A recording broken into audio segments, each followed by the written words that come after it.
अस्सलाम वालेकुम दोस्तों, कैसे हैं आप लोग। आई होप कि आप सारे ठीक होंगे। दोस्तों, आज मेरी सुबह को आंख खुली तो मैंने सोचा कि आज मैं आपको बलूचिस्तान की किसी तारीखी मकाम पे लेके जाऊं। तो अब मैं तैयार हो चुका हूं, जा रहा हूं उस जगह पे। तारीखी मकाम से मुराद कि मैं आज आपको शीरीन फराद लेके जा रहा हूं। अगर आप शीरीन फराद की सैर करना चाहते हैं या उन तमाम नज़ारों को देखना चाहते हैं तो रहिए मेरे साथ।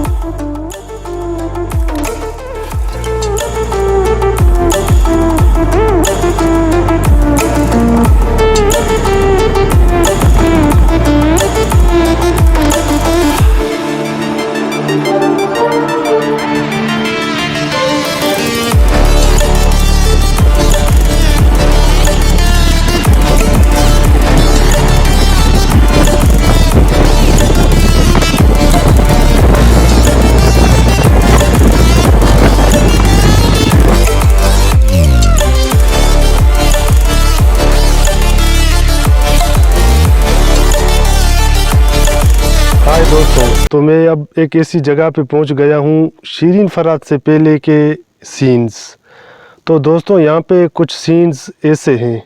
आप जब भी इन पहाड़ों से आते हैं तो आपको पुरकशिश पहाड़, यहाँ पे आपको टुकड़े बहते पानी के भी मिलते हैं और साथ में और भी कुदरत की बहुत सारी चीज़ें मिलती हैं।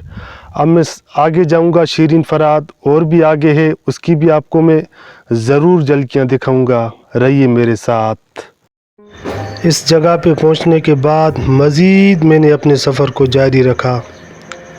आप जब रास्ते में अकेले जा रहे होते हैं तो तरह तरह के ख़यालात आपके दिल में आते हैं, लेकिन फिर भी मैंने अपने दिमाग को इधर उधर करके टाल दिया।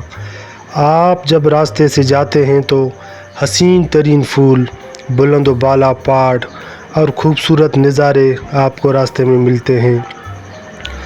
जाते वक्त इस बात का आपको ज़रूर ख्याल रखना होता है कि आगे बड़े बड़े ख़तरनाक मोड़ आते हैं। मोड़ों पे पहुंचने से पहले आप एहतियाती तदाबीर के तौर पर पहले हारन बजा लें, ताकि आने वाले को ये पता चले कि सामने से भी कोई गाड़ी आ रही है। मोड़ बहुत ज़्यादा ख़तरनाक हैं। यहाँ पे तकरीबन हर 2 दिन के बाद एक एक्सीडेंट आपको देखने को मिलता है। और यहाँ के इलाकाई लोग उर्दू बोलना नहीं जानते। अनएजुकेटेड की वजह से यहाँ के लोग ज़्यादातर बलोची समझते हैं।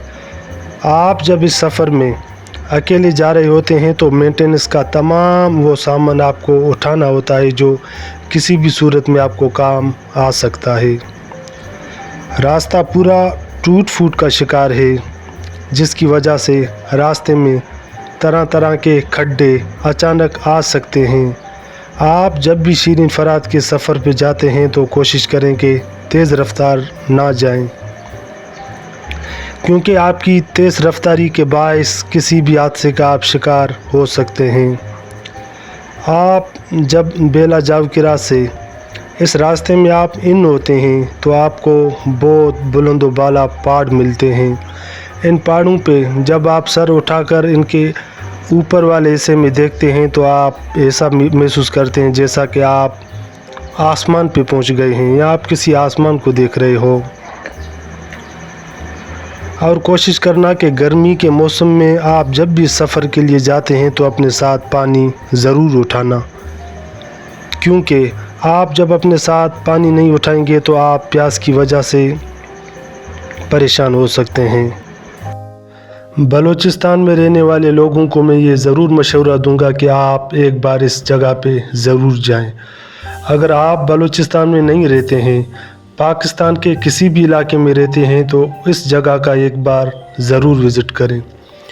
जाते वक्त बुलंद बाला पहाड़, और पहाड़ आपको यहाँ पे ज़्यादातर खुश्क मिलते हैं। इनके ऊपर दरख्त आपको ज़्यादा देखने को नहीं मिलते और खुश्क वादियाँ आपको मिलती हैं। लेकिन इस बात का मैं आपको ज़रूर यकीन दिलाता हूँ कि आप जब भी यहाँ पे जाएंगे तो कुदरत के इन तमाम नज़ारों को देखकर आपकी आंखें एक बार ज़रूर नम हो जाएंगी और इस बात पर आप सोचने पे ज़रूर मजबूर होंगे कि कुदरत बनाने वाले ने इन पहाड़ों को कैसे बनाया। آپ جب یہاں سے شیرین فرات جاتے ہیں تو راستے میں آپ کو زیادہ سے زیادہ 2 سے 3 گاڑیاں ملتی ہیں. ٹریفک یہ سمجھ لو کہ نہ ہونے کے برابر ہے. لیکن سال 2004 میں یہاں پہ اتنی بڑی ٹریفک ہوتی تھی کہ ہر 1 دن کے بعد یا 2 دن کے بعد یہاں پہ گاڑیاں حادثے کی شکار ہوتی تھیں. لیکن اب 0 پوائنٹ بن گیا تو اسی وجہ سے گوادر، تربت، پنجگور جتنے بھی بلوچستان کے بڑے بڑے علاقے ہیں تو وہیں سے وہ گاڑیاں جاتی ہیں. جاتے وقت ایک آپ لوگوں کو اپنے ساتھ پانی اٹھانا ہوتا ہے اور دوسرا مینٹیننس کا سامان بھی اٹھانا ہوتا ہے. اگر آپ کی راستے میں موٹر سائیکل یا گاڑی کا ٹائر پنچر ہو گیا تو آپ کو راستے میں اور دوسری کوئی بھی دکان نہیں ملتی. تو اسی وجہ سے جاتے وقت تمام مینٹیننس کا سامان اپنے ساتھ اٹھانا چاہیے.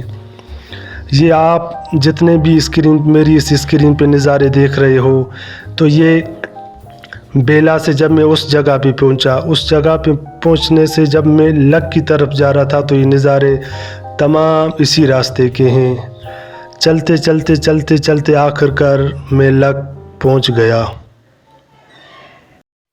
تو یہیں اس نے یہ پہاڑ کاٹا تھا، لیکن یہ بات کتنی سچ ہے اس کے بارے میں آپ کو نہیں بتا سکتا. بقول علاقائی جو لوگ ہیں ان کے مطابق یہیں وہ پہاڑ تھا جس کو فرات نے شیرین کی محبت میں کاٹا تھا. یہ بہت بڑا پہاڑ ہے. تو یہاں سے لے کر یہ شیرین فرات کا جو لک ہے تو میں بالکل اس کے اوپر والے حصے میں کھڑا ہوں. تو یہ بہت میں سمجھتا ہوں کہ تقریباً یہ پورا جو لک ہوگا وہ 2 کلومیٹر کا ہوگا. تو اس کو ایک انسان نے ہاتھوں سے کاٹا تو یہ ایک بہت بڑی بات ہے. تو آپ خود جانتے ہیں کہ ہر سال بارشیں برسنے کے باعث یہ مٹی کے پہاڑ ہیں تو ظاہر سی بات ہے پگھلتے بھی ہوں گے. تو اس زمانے یعنی کہ 200 سال پہلے تو اب تو ان کا سائز بھی بہت چھوٹا ہوا ہوگا. تو آپ جب بھی یہاں سے نیچے جاتے ہیں تو آپ کو وہیں یہ راستہ آپ میرے اطراف میں بالکل یہ دیکھ سکتے ہیں کہ اس نے بالکل اونٹوں کے لیے راستہ بنایا تھا. تو یہ بات یار کتنی سچ ہے اس کے بارے میں بالکل نہیں جانتا. لیکن آپ جب بھی اس علاقے میں آتے ہیں تو ضرور آپ ان پہاڑوں کو دیکھ کر انجوائمنٹ کر سکتے ہیں. تو دوستوں میں خیریت سے پہنچ گیا شیرین فرات کے مزار پہ. پہلے جو میں نے آپ لوگوں کو دکھایا تھا وہ شیرین فرات کا لک تھا جو شیرین کی محبت میں فرات نے کاٹا تھا. تو وہیں یہ شیرین فرات کا مزار ہے اور اس کے ساتھ مسجد بھی ہے. آپ جب بھی آتے ہیں تو یہاں پہ آپ نماز بھی پڑھ سکتے ہیں. اور ڈی سی آواران کی طرف سے یہاں پہ ریسٹ ہاؤس کی بھی جگہ دی گئی. یہاں پہ آپ میرے اطراف میں دیکھ سکتے ہیں یہ ڈی سی آواران کی طرف سے یہاں پہ لوگوں کو ریسٹ کرنے کے لیے جگہ دی گئی ہے. تو ہم اندر بھی چل کے اس کو دیکھیں گے. لیکن یہاں پہ آپ کو ایک دوسری بات بتاتا چلوں کہ سب سے پہلے یہاں پہ یہ ہوا تھا کہ سب سے پہلے جب مطلب ان کو شیرین فرات کی جب ڈیتھ ہو جاتی ہے تو ان کو جب دفناتے ہیں الگ الگ دفناتے ہیں تو یہ دوبارہ آپس میں ساتھ ہو جاتے ہیں. تو میں نے علاقائی لوگوں سے پوچھا کیا یہ بات اتنی ہے تو انہوں نے کہا کہ ہاں بھائی یہ اتنی سی بات. تو دوستوں میں اس کے اندر والے حصے میں آ گیا ہوں. یہاں پہ ہمیشہ سے لوگ ایک ہی سوال کرتے ہیں کہ اگر یہ فرات کی قبر ہے تو پھر شیرین کی قبر کہاں پر ہے. تو ان کی شیرین فرات آپ اس کے اطراف والے حصے میں دیکھ سکتے ہیں کہ لکھا ہوا ہے. یعنی کہ شیرین اور فرات ایک ہی قبر میں اپنی آخری آرامگاہ میں سو رہے ہیں.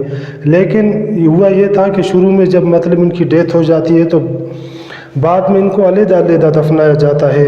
تو جب لوگ صبح کو اٹھ کے دیکھتے ہیں تو ان کی قبر ایک ساتھ ہو جاتی ہیں. تو اسی طرح سے ان کا پروسیس ہوتا رہا. تو لوگوں نے ان کو ایک ہی ساتھ دفن کر دیا. بلکہ لوگوں نے نہیں کیا کہ خود قدرت کی طرف سے ہو جاتے تھے بقول علاقائی لوگ.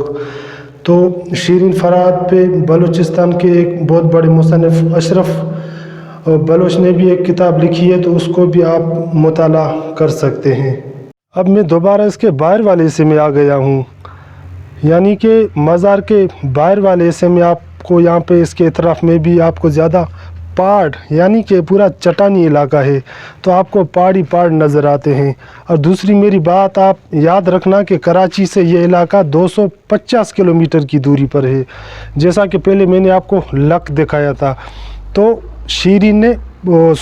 فرات نے شیرین کی محبت میں اس لک کو کاٹا تھا. تو بعد میں مطلب इस रियासत के जो बहुत बड़े हाकिम होते हैं तो फिर दोबारा इनको इसी जगह पे दफनाया जाता है। अलग-अलग कब्रें की जाती है, लेकिन इसके बावजूद भी इनकी कब्रें आपस में मिल जाती हैं। तो यहाँ पे आप मेरे इतराफ़ में देख सकते हैं कि ये भी इन लोगों की कोई कब्रों पे रस्म के तहत कुछ कपड़े वगैरह एक दरख्त में बांधे गए हैं, लेकिन इसके बारे में मैं नहीं जानता कि ये जायज़ है या नाजायज़। लेकिन आप जब भी अगर कराची से आते हैं तो आप जब इस जगह का विज़िट करें, आप पाकिस्तान में किसी भी इलाके में रहते हैं तो बलूचिस्तान ज़िला आवारन, तो आप जब भी यहाँ पे आते हैं तो बहुत आपको हसीन तरीन पहाड़, आपको बहुत सारी ऐसी कुदरत की चीज़ें मिल जाती हैं जिनसे आप लुत्फ़अंदोज़ हो सकते हैं। दोस्तों आज के लिए बस यही था। अगर मेरी ये वीडियो पसंद आए तो प्लीज़ सब्सक्राइब, लाइक, कमेंट और कमेंट बॉक्स में अपनी ज़रूर राय दीजिएगा, क्योंकि मैं इस तरह के व्लॉग बनाता रहता हूं। तो आप जब भी कराची से या पाकिस्तान के किसी भी इलाके से बलूचिस्तान आते हैं तो इस जगह का आप आके ज़रूर विज़िट करें, और आएंगे ये मैं यकीन से कहता हूं कि आपको बहुत मज़ा आएगा। तो दोस्तों आज के लिए बस यही था, मिलते हैं अपने नेक्स्ट वीडियो में। अस्सलाम वालेकुम।